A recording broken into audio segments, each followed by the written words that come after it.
around the world, welcome Boston, Massachusetts. The All-Star Game 1999.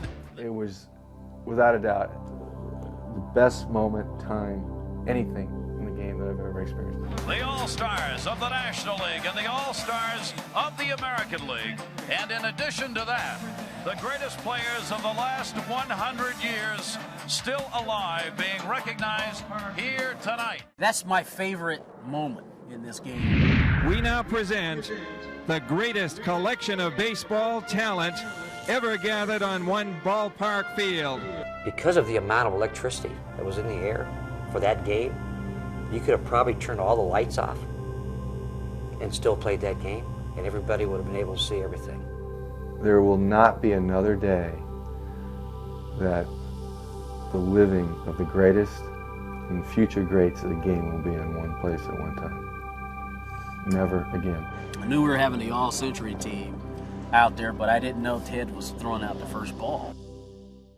Ladies and gentlemen, please welcome the greatest hitter that ever lived, number 9, Hall of Famer, baseball legend, Ted Williams. Hi, man. The man came out. And then everybody just goes and gathers around him when he's actually on the field. It was unbelievable. And it wasn't planned. I was really thrilled just that he knew who I was, and that was, for me, that blew me away. Several players were moved to tears over that, and I kind of stood in the background a little bit, you know, because the hitters, you know, you could see it in their eyes, you know, and it was a very emotional moment. And Ted, you know, this guy loves talking about baseball.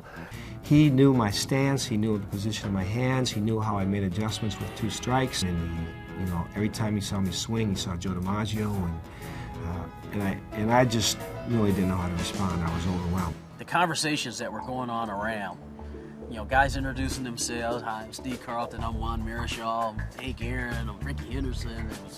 It was unbelievable. He goes, "Where's McGuire? Where's McGuire?" I'm like, "Right here." He goes, "When you foul a ball back, you smell burnt wood."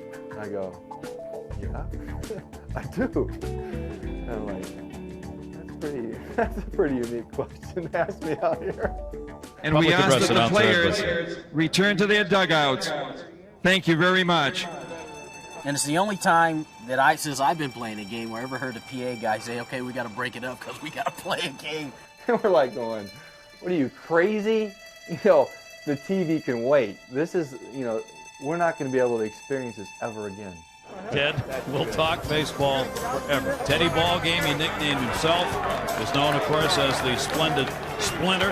Now for the first When he first came up, Williams needs to be steady when he throws it out, but he always asks the catcher to get back to the plate.